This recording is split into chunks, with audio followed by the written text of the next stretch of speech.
గురుభ్యో నమ. గురు బ్రహ్మ గురు విష్ణు గురుదేవ మహేశ్వర గురు సాక్షాత్ పరబ్రహ్మ తస్మై శ్రీ గురవే నమ. సదాశివసమారంభం వ్యాసశంకర మధ్యమం అస్మదాచార్య పర్యంతం వందే గురు పరంపరాం. కృష్ణమూర్తి జ్యోతిష్యం. ఇప్పుడు సబ్లాడ్స్ గురించి చెప్పుకుందాం. ఇప్పుడు ఎపిసోడ్ 15-16 ఉంది, దాన్ని గుర్తులేదు, అయినా చెప్పుకుందాం. నెక్స్ట్ ఎపిసోడ్ అన్నమాట ఇది. దీంట్లో ఏమిటి అంటే ఈరోజు నేను కర్కాటక రాశి గురించి చెప్తాను. మిథున రాశి గురించి చెప్పేసాం సబ్స్ అనమాట. అక్కడ దాకా అయిపోయింది. ఇప్పుడు 63 నుంచి చెప్పుకోవాలి, 63 సబ్ నుంచి చెప్పుకోవాలి. 63 నుంచి 83 దాకా ఇప్పుడు కర్కాటక రాశిలోకి వస్తుంది అన్నమాట మొత్తం అంతా. 63 స్టార్టింగ్ పాయింట్ ఏమిటంటే కర్కాటక రాశిలో 63 ఇక్కడ 60 వస్తుందన్నమాట. 63 ప్రారంభం. 63 సబ్ ఏంటంటే 1 డిగ్రీ 27 నిమిషాల నుంచి 3 డిగ్రీల 20 నిమిషాల దాకా కర్కాటక రాశిలో. దాని తర్వాత 3:20 నుంచి 4:07, తర్వాత 4:07 నుంచి 6:20, 6:20 నుంచి 7, 7 నుంచి 8:07, 8:07 నుంచి 8:53, 8:53 తర్వాత 8:53 నుంచి 10:53, 10:53 నుంచి 12:40, 12:40 నుంచి 14:47, 14:47 నుంచి 16:40, 16:40 నుంచి 17:27, 17:27 నుంచి 19:40, 19:40 నుంచి 20:20, 20:20 నుంచి 21:27, 21:27 తర్వాత 21:27 నుంచి 22:13 దాకా. 78 సబ్ వచ్చి 22:13 నుంచి 24:13 దాకా. 79 24:13 నుంచి 25:60 దాకా. 80 సబ్ వచ్చి 25:60 నుంచి 28:07. 81 సబ్ ఏంటంటే కర్కాటక రాశిలోనే 28:07 నుంచి 29:60 దాకా ఉంటుంది. 82 29:60 నుంచి 0:47 సింహరాశి దాకా ఉందన్నమాట. 83 అనమాట అది. 83 అంటే అది అక్కడి నుంచి 83 కంప్లీట్గా 0 సింహరాశిలో 0:47 నుంచి 2:60 దాకా సింహరాశిలోకి వస్తుంది అన్నమాట. అది 83 దాకా ఉంటుంది ఇది. ఇవి దీంట్లో అంటే ఏమిటి, అది మఘా నక్షత్రం వచ్చి మఘలో కేతు అక్కడ దాకా అన్నమాట స్టార్టింగ్. దాంట్లో సింహరాశికి వెళ్ళింది కాబట్టి మహాకేతు నుంచి అనుకున్నాం కదా ఇక్కడ దాకా. అంటే ఏమిటి, ఆఖరిలో బుధుడు మెర్క్యూరీ అక్కడతోటి అయిపోతుంది అన్నమాట ఈ కర్కాటక రాశి. కర్కాటక రాశి మళ్ళీ ఇంకొకసారి చెప్తానంటే నేను ఈ ఎన్ని సభ్యులు అనుకుని ప్రారంభం చేసాం, 63 నుంచి ప్రారంభం చేసాం మనం. 63 నుంచి 63 దగ్గర పునర్వసు నక్షత్రం అన్నమాట అది. అంటే సైన్ లార్డ్ ఎవరు, కర్కాటకలో చంద్రుడు. అంటే మూను శాటర్ను తర్వాత వచ్చి మూను శాటర్న్ వచ్చి పునర్వసు జూపిటర్ మెర్క్యూరీ. ఆ మూను శాటర్న్ కేతు. ఇక్కడ దీంట్లో మూను Saturn Ketu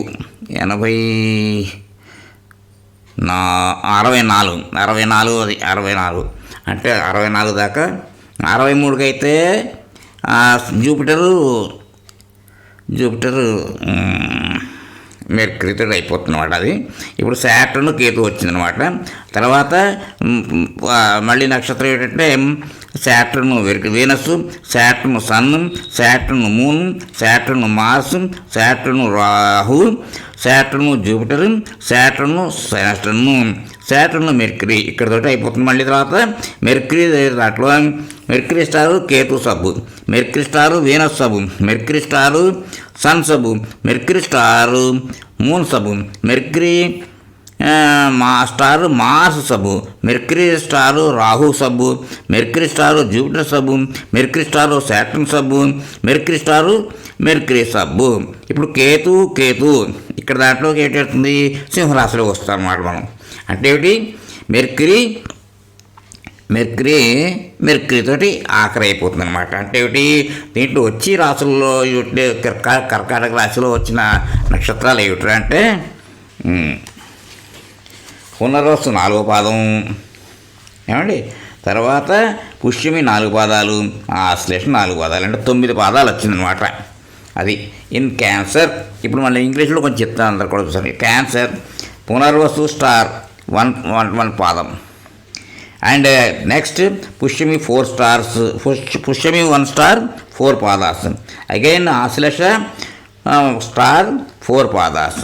and sign lord Moon, అంటే కర్కాటక రాశి మూన్ అధిపతి, ఆ నక్షత్రాధిపతి అంటే అది రాశ్యాధిపతి మూన్, రాశ్యాధిపతి మూన్. దెన్ నక్షత్రాధిపతి ఇక్కడ ఫస్ట్లో స్టార్టింగ్ ఏంటంటే జూపిటర్, తర్వాత పుష్యమి నక్షత్రం శాటర్న్ కాబట్టి శాటర్న్, తర్వాత లాస్ట్లో ఆశ్లేష నక్షత్రం అధిపతి బుధుడు కాబట్టి బుధుడు. దేర్ఫోర్ అప్పుడు ఏమవుతుంది ఇక్కడ మూను జూపిటరు, తర్వాత మూను శాటర్ను, తర్వాత మూను మెర్క్యూరీ, ఇవి వస్తాయి దీంట్లో స్టార్ లార్డ్స్లో. Sign lord Moon, star lord మొట్టమొదట్లో జూపిటర్, దాని తర్వాత మూను, తర్వాత మూను మెర్క్యూరీ అంటే తర్వాత దాంట్లో ఏమవుతుందంటే మూను శాటర్ను స్టార్టింగ్ స్టార్ లార్డ్స్లో, తర్వాత నెక్స్ట్ మూను మెర్క్యూరీ. అది ఇవి సబ్లు వరుసగా చెప్పాం కదా. సాటర్న్ స్టార్లో అంటే సాటర్న్ స్టార్ మెర్క్యూరీ స్టార్ట్ అవుతుంది, లాస్ట్లో మూను శాటర్ను మెర్క్యూరీతో అయిపోతుంది. అలాగే మళ్ళీ ఏమవుతుంది మూను మెర్క్యూరీ కేతు స్టార్ట్ అయ్యి మూన్ మెర్క్యూరీతో ఎండ్ అవుతుంది. ఇది 83 అంటే 83 సబ్స్ అంటే టోటల్గా. ఇందులో మాత్రం అంటే 21 సబ్ లాట్స్ ఉన్నాయి ఇక్కడ. దీంట్లో మొట్టమొదటి చెప్పుకోవాలంటే first Aries there are 22 subs, then Taurus 19 subs, next Gemini 21, then Cancer 21. అంటే 22 + 19 41, 41 + 21 62, 62 + 21 83. అదనమాట. అలా వరుసగా వస్తాయి స్టార్స్ కాబట్టి.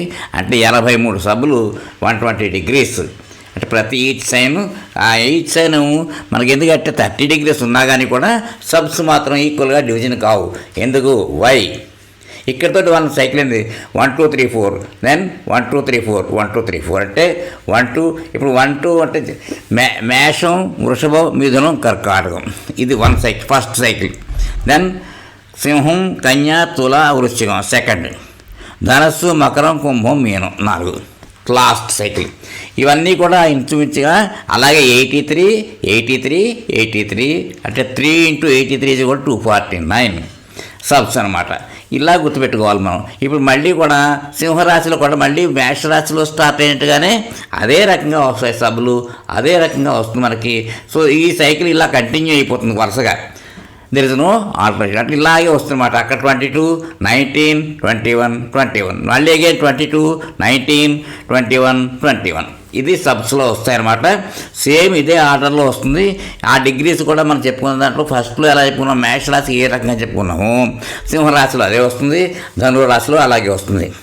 దేర్ఫోర్ అంటే ఎరీస్, లియో, అగైన్ సెక్టరీస్లో సేమ్ వేలో subs are divided. Sub division ఆ విధంగా వస్తుంది. దేర్ఫోర్ కృష్ణమూర్తి పద్ధతి. So sign lord, star lord, sub lord. ఇది sub lord is most important. Is really a great invention by him. Actually మనకు చెప్పారు.